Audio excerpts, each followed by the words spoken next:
What's going on, my nostrils? Welcome back to the Nashville Nose. I'm your host, as always, Dr. Magnifiscent. How's it going? And today is going to be quite a scent adventure. We're going over not 10, not 12, but 15 fragrances today. And I decided to sport my Sunday best because it's all about fougères. 15 fougères from my collection. Whew!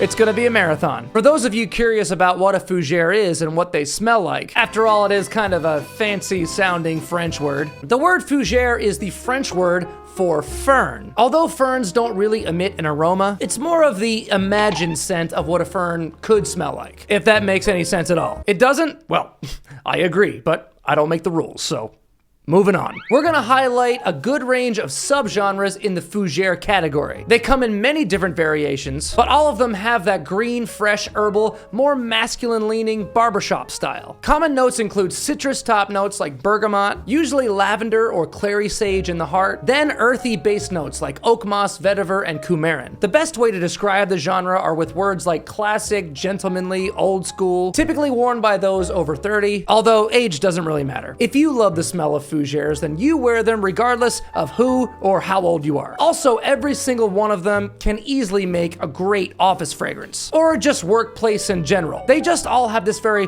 mature, grown-up, professional vibe. May not be appealing to those in your teens and 20s, but maybe they do if you're an old soul. I love the young people. Okay, let's get cracking into this list, but first, if you haven't yet already, it's never too late to still subscribe. It's not too late, you can click it right now.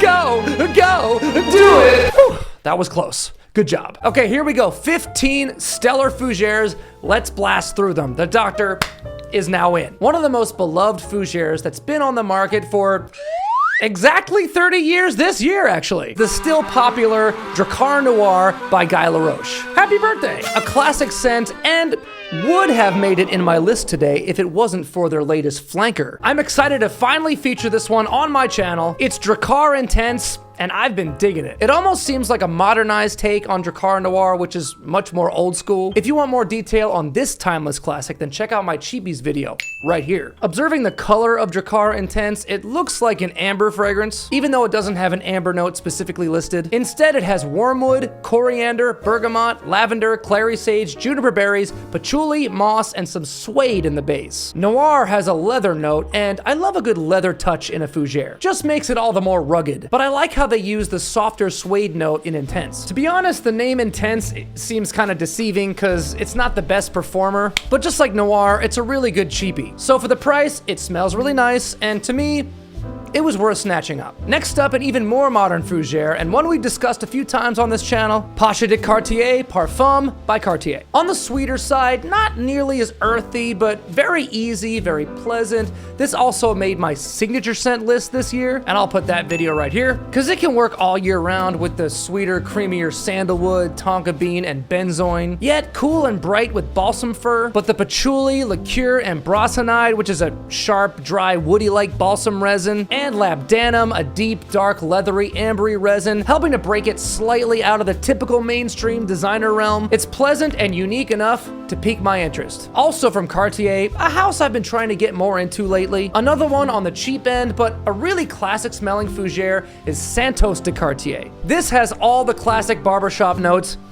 and then some. Lavender, bergamot, juniper berries, basil, vetiver, cloves, rosemary, gallibanum, clary sage, cedar, patchouli. But then it lists notes of vanilla, amber, and coconut. A very odd addition to this almost bitter green blend. It's hard to pinpoint the coconut. If it is in there, it may just be there to slightly sweeten it up. Nonetheless, this also smells extremely traditional to me and a solid cheapie, decent on performance as well. And if you want to go even cheaper, the single-named classic Aramis, just Aramis. It's the Madonna of fragrance. I bought this at TJ Maxx for 10 bucks. I couldn't refuse. It's not my favorite at all, but for 10 bucks, it ain't bad, and I'm glad I have it just to have it. It's been around since 1966, so it has a lot of history, and I have a lot of respect for it. Similar to Santos de Cartier, this also has the traditional notes like bergamot, sage, oak moss, vetiver, leather, and artemisia, which is a green herb with an absinthe-like accord. Also has a coconut note listed, which I really have a hard time pinpointing. I mean, instinct would proclaim it a note for a tropical scent, but maybe it's tucked in there ever so slightly just to keep it all from from going overly bitter. Both of these have very fascinating blends, and I plan on wearing them more as the weather cools down going into the fall this year. Could not have a Fougère list without Creed's Green Irish Tweed, a very popular one in the fragrance world and on this channel, no doubt. We talk about it quite a lot here, so I won't go into crazy detail. We know it's a lemon verbena king with iris, violet leaf, ambergris, and sandalwood. And I believe it may be the sandalwood which gives it its more modern feel. It's the ultimate Fougère for those wanting to dabble into that world because it's not overly bitter or earthy. It lacks oak moss, so it's on the easier, more everyday wearable end for sure. There's a reason it's such a top seller. It just slays. Check out my spring scents video if you want to know more about this one. And coincidentally, in that video, I also bring up Viride by Orto Parisi. Yes, the springtime is arguably the best time to wear a Fougère, where Green Irish Tweed and Pasha de Cartier take you on that easy, wearable fragrance superhighway. Viride is on a windy back road to avant-gardeville. Orto Parisi is a house that this channel is quite familiar with. We know Alessandro Guttieri, who also owns Nasamato, started this brand to think even more outside the box. Imagine that. Nasamato, too cookie cutter. And Viride is his funky take on a Fougère. We also know Orto Parisi never lists notes, so you have no choice but to sample his stuff to see if the scent alone speaks to you. No bias allowed. And when I first sampled this one, it more or less screamed at me. Oh, I was intrigued. Let's make this the scent of the day. It's oddly rough and jagged, yet smooth and sweet. Almost chocolate minty, but still very much on the earthy side. It is something. I've been trying to do my best to spread the word about this off the beaten path house, because as a lover of the art of perfumery, I have to respect the unbridled creativity of Alessandro Guttieri. Oh man. This one is a total mind f***. Also in my spring scents video, I talk about Azzaro pour Homme, one of the best classic Fougères ever made, but my personal favorite from this line so far is Azzaro pour Homme Intense. God, this one is amazing. It's one of the best vetivers I've ever smelled, and the intense part of the name is actually accurate. It performs like a champ. Not only does it outperform the original, but it also adds this luscious boozy note of brandy. Then cinnamon, amber, and tonka bean smooth it out with a subtle sweetness. It's true to the classic, but takes it to a bold yet elegant new level. Versace pour Homme is another great, nice, and bright Fougère. Not nearly as green and earthy as the others mentioned so far. This one is definitely much more on the fresher side, dominated by cedar and citrus notes from lemon, bergamot, and neroli. Although there's several floral notes listed like hyacinth, geranium, and rose, the clary sage to me is the note that shifts it into the Fougère gear. And the whole thing rests nicely on a base of amber, musk, and tonka bean. It's a great scent and a compliment monster, and like a lot of Versace's, doesn't break the bank. An even cheaper Fougère from Versace, actually a fragrance I was a bit surprised to see was actually categorized as one. Dreamer, known for its fresh, leafy, green tobacco note. This classic cheapie has traditional notes of lavender, sage, mandarin orange, fir, vetiver, cedar, but the addition of rose, carnation, geranium, and tonka bean start to come out as it dries down, making it a bit smoother and sweeter. Still, it's a cheap one, so it can be a bit synthetic smelling, especially in the open, so just give it time to fully develop if you sample it. And it's not hard to find. Like Aramis, you can probably nab this one up at your local TJ Maxx or Marshalls. Gotta respect Versace for making good stuff on the cheap. I was also shocked to find out Le Male by Jean-Paul Gaultier was classified as a Fougère, cause it's quite sweet due to the prominent vanilla. But then reading about the other notes, you still have lavender, mint, bergamot, artemisia, and cedar, so it counts. It's a great blend though. I love the addition of cinnamon, cardamom, and caraway, the 3 C's of sweet. Tonka bean, amber, and sandalwood for a nice warm base. This was a huge hit when it came out, and I believe still relevant today. I mean, I may be a bit biased because not only was it created by the great, wise, and almighty Francis Kirkjohn, it was also the first fragrance I ever owned in my life. 5 more to go. Woo! We're really blowing through them, aren't we? Yet another one I was shocked to find classified as a Fougère. It's my current favorite from Yves Saint Laurent. Actually, it's the only one that I own from Yves Saint Laurent currently. And it's Y Le Parfum. A youthful, fun, sweet, kind of clubbing vibe scent, but with some niche-like interesting facets which held my interest. It does have lavender, sage, cedar, and patchouli in it, which may be the elements that set it apart from the other notes you would see in generic designers, like apple, ginger, grapefruit, grapefruit, tonka bean, aldehydes, and olibanum. A commonly used fresh and slightly spicy resin. I feel like if you're the kind of person who enjoys the typical designers but wants something a little left field, kind of like what they did with the Dior Sauvage Elixir Flanker, I reach for this one. I just want to wear something nice and unchallenging, yet knowing I'll still stand out. Speaking of challenging though, here's a scent which I still haven't fully grasped. Nishane will always be one of my favorite niche houses, and I felt so confident that I was going to love their Fougère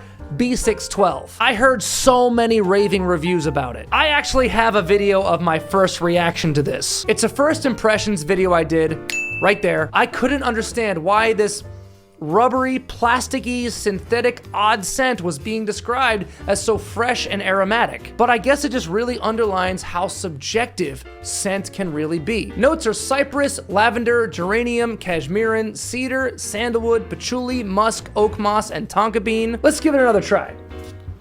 I don't know where I'm getting this rubbery feel from. Maybe the cashmeran? There's just something about it that kind of rubs my palate the wrong way.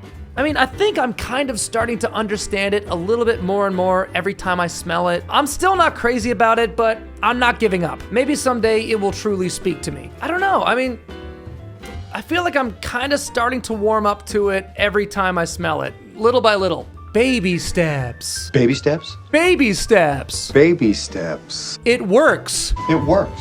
It works. It works. Dr. Marvin! But I can't deny, as a lover of avant-garde fragrances, it is intriguing. So I don't recommend blind buying whatsoever, but I say give it a sample. And if any of you out there do sample this, leave your thoughts in the comments. I'd love to hear them. 3 more to go, y'all. Okay, let's make up for that one with one I really fell in love with this year. Rasasi Fattan. It's like the best kept secret as far as insanely good smelling and decently performing crazy cheap fragrances go. I was floored by how good this is. It was so cheap, I just added it to the cart while placing an online order, having extremely low expectations considering the price. But when I first sprayed it, my God, I wish I would have made a first reaction video for this one. One of the best grapefruit openings, along with pink pepper, vetiver, cedar, patchouli, oak moss, and lily of the valley. The benzoin in this may be the element which helps its longevity. It's nothing overly unique, but a complete winner, especially at the price. It's fresh, light, clean, and just overall happy. Nothing but good feels. Well, how about that? We made it to the final 2 of this lengthy list. And one man out there who does Fougères, so well as everything else on the planet. It's from the house of Tom Ford, the superhero of fragrance. Yes, add that to his list of titles. And this is one of his older private blend scents that was re-released in his signature line, which is what I originally thought I was getting when I ordered it off of FragranceNet, but for some reason, they sent me an old bottle from his private collection. It's one of the best Fougères to ever grace the stage. It's Beau de Jour. It's funny because the picture on the website was the new signature line bottle, which looks like that, but this is what arrived. But I wasn't mad at all because I love the bottles from the private collection. I mean, I think they look pretty cool, but I also do like the presentation of his signature line. Pretty sexy. And in my experience, and from what I've heard, it's pretty much a dead-on match as far as smell and performance goes. It says it has lavender notes and a lavender extract note. Okay. And more traditional Fougère notes like mint, rosemary, oak moss, basil, patchouli, a pinch of geranium, and a nice warm bed of amber in the base. It has no citrus, and honestly, I don't even miss it. Tom Ford is the master of perfumery, especially in the design world, and this is just one of the best examples of a perfectly proportioned Fougère blend. And the final Fougère on this list today, also from Tom Ford, may be not only my favorite Fougère in my collection, it may be my favorite discovery of the year. I know I say that about a lot of them, but I really mean it this time. I believe this one is discontinued, so if you find it anywhere, just get it. It's incredible. It's Fougère Platine, a fantastic Fougère with my favorite note added, tobacco. Unlike Versace Dreamer, I mean, obviously this is Tom Ford, it's a whole other stratosphere. You can't compare Tom Ford to Versace. I mean, to me, Tom Ford's prices are actually worth it. Very sophisticated, very elegant. It's more of a robust tobacco Fougère, not so much a leafy green tobacco accord. Fougère Platine is so beautifully balanced with clary sage, lavender, basil, bergamot, artemisia, cedar, and a note I usually don't like. They put a little honey in there. You can't smell the honey very well, but from what I can tell, it's perfectly proportioned just to add the slight slightest sweetness. This is absolute genius perfumery, and